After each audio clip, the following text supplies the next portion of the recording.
Clip number 404۔ اس clip میں آپ سورہ انفال کی آیت نمبر 27 سے 29 تک کی تلاوت، ترجمہ اور تفسیر قرآن صراط الجنان سماعت فرمائیں گے۔ بسم اللہ الرحمن الرحیم۔ ترجمہ: اللہ کے نام سے شروع جو نہایت مہربان رحمت والا ہے۔ یا ایھا الذین آمنوا لا تخونوا اللہ والرسول وتخونوا اماناتکم وانتم تعلمون۔ ترجمہ: اے ایمان والو، اللہ اور رسول سے خیانت نہ کرو اور نہ جان بوجھ کر اپنی امانتوں میں خیانت کرو۔ لا تخونوا اللہ والرسول، اللہ اور رسول سے خیانت نہ کرو۔ فرائض چھوڑ دینا اللہ تعالیٰ سے خیانت کرنا ہے، اور سنت کو ترک کرنا رسول اللہ صلی اللہ تعالیٰ علیہ وسلم سے خیانت کرنا ہے۔ شان نزول: یہ آیت حضرت ابو لبابہ انصاری رضی اللہ تعالیٰ عنہ کے حق میں نازل ہوئی۔ اس کا واقعہ یہ ہے کہ سرکار دو عالم صلی اللہ تعالیٰ علیہ وسلم نے بنو قریظہ کے یہودیوں کا 2 ہفتے سے زیادہ عرصے تک محاصرہ فرمایا۔ وہ اس محاصرے سے تنگ آ گئے اور ان کے دل خائف ہو گئے، تو ان سے ان کے سردار کعب بن اسد نے یہ کہا کہ اب 3 صورتیں ہیں۔ ایک یہ کہ اس شخص یعنی نبی کریم صلی اللہ تعالیٰ علیہ وسلم کی تصدیق کرو اور ان کی بیعت کر لو، کیونکہ خدا کی قسم یہ ظاہر ہو چکا ہے کہ وہ نبی مرسل ہیں اور یہ وہی رسول ہیں جن کا ذکر تمہاری کتاب میں ہے۔ ان پر ایمان لے آئے تو جان، مال، اہل و اولاد سب محفوظ رہیں گے۔ اس بات کو قوم نے نہ مانا تو کعب نے دوسری صورت پیش کی اور کہا کہ تم اگر اسے نہیں مانتے تو آؤ پہلے ہم اپنے بیوی بچوں کو قتل کر دیں، پھر تلواریں کھینچ کر محمد مصطفیٰ صلی اللہ تعالیٰ علیہ وسلم اور ان کے صحابہ کرام رضوان اللہ تعالیٰ علیہ مجمعین کے مقابلے میں آ جائیں، تاکہ اگر ہم اس مقابلے میں ہلاک بھی ہو جائیں تو ہمارے ساتھ اپنے اہل خانہ اور اولاد کا غم تو نہ رہے گا۔ اس پر قوم نے کہا کہ بیوی بچوں کے بعد جینا ہی کس کام کا؟ کعب نے کہا یہ بھی منظور نہیں تو حضور اکرم علیہ الصلوۃ والسلام سے صلح کی درخواست کرو، شاید اس میں کوئی بہتری کی صورت نکلے۔ انہوں نے تاجدار رسالت صلی اللہ تعالیٰ علیہ وسلم سے صلح کی درخواست کی، لیکن حضور اقدس صلی اللہ تعالیٰ علیہ وسلم نے اس کے سوا اور کوئی بات منظور نہ فرمائی کہ اپنے حق میں حضرت سعد بن معاذ رضی اللہ تعالیٰ عنہ کے فیصلے کو منظور کریں۔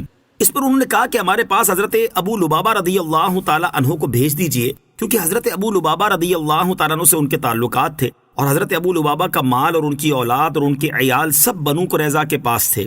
حضور اقدس صلی اللہ تعالیٰ علیہ وسلم نے حضرت ابو لبابہ رضی اللہ تعالیٰ عنہ کو بھیج دیا۔ بنو قریظہ نے ان سے رائے دریافت کی کہ کیا ہم حضرت سعد بن معاذ رضی اللہ تعالیٰ عنہ کا فیصلہ منظور کر لیں کہ جو کچھ وہ ہمارے حق میں فیصلہ دے وہ ہمیں قبول ہو۔ حضرت ابو لبابہ رضی اللہ تعالیٰ عنہ نے اپنی گردن پر ہاتھ پھیر کر اشارہ کیا کہ یہ تو گلے کٹوانے کی بات ہے۔ حضرت ابو لبابہ رضی اللہ تعالیٰ عنہ کہتے ہیں کہ میرے قدم اپنی جگہ سے ہٹنے نہ پائے تھے کہ میرے دل میں یہ بات جم گئی کہ مجھ سے اللہ اور اس کے رسول صلی اللہ تعالیٰ علیہ وسلم کی خیانت واقع ہوئی۔ یہ سوچ کر وہ تاجدار رسالت صلی اللہ تعالیٰ علیہ وسلم کی خدمت میں تو نہ آئے، سیدھے مسجد شریف پہنچے اور مسجد شریف کے ایک ستون سے اپنے آپ کو بندھوا لیا، اور اللہ عز و جل کی قسم کھائی کہ نہ کچھ کھائیں گے اور نہ پیئیں گے یہاں تک کہ مر جائیں، یا اللہ تعالیٰ ان کی توبہ قبول کرے۔ وقتاً فوقتاً ان کی زوجہ آ کر انہیں نمازوں کے لیے اور طبعی حاجتوں کے لیے کھول دیا کرتی تھیں اور پھر باندھ دیے جاتے تھے۔ حضور انور علیہ الصلوۃ والسلام کو جب یہ خبر پہنچی تو فرمایا کہ ابو لبابہ میرے پاس آتے تو میں ان کے لیے مغفرت کی دعا کرتا، لیکن جب انہوں نے یہ کیا ہے تو میں انہیں نہ کھولوں گا جب تک اللہ عز و جل ان کی توبہ قبول نہ کرے۔ وہ 7 روز بندے رہے اور نہ کچھ کھایا نہ پیا، یہاں تک کہ بے ہوش ہو کر گر گئے۔ پھر اللہ تعالیٰ نے ان کی توبہ قبول کی۔ صحابہ کرام رضی اللہ تعالیٰ عنہم نے انہیں توبہ قبول ہونے کی بشارت دی، تو انہوں نے کہا خدا کی قسم جب تک رسول کریم علیہ الصلوۃ والسلام مجھے خود نہ کھولے تب تک میں نہ کھولوں گا۔ رسول اللہ صلی اللہ تعالیٰ علیہ وسلم نے انہیں اپنے دستے مبارک سے کھول دیا۔ حضرت ابو لبابہ رضی اللہ تعالیٰ عنہ نے عرض کی میری توبہ اس وقت پوری ہوگی جب میں اپنی قوم کی بستی چھوڑ دوں جس میں مجھ سے یہ خطا سرزد ہوئی، اور میں اپنا پورا مال اپنی ملک سے نکال دوں۔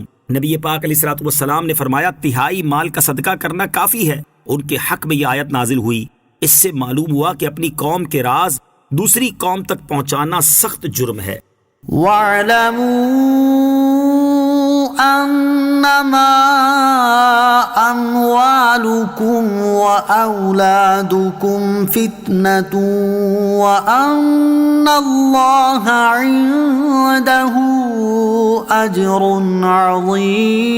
عَظِيمٌ۔ ترجمہ: اور جان لو کہ تمہارے مال اور تمہاری اولاد ایک امتحان ہے، اور یہ کہ اللہ کے پاس بڑا ثواب ہے۔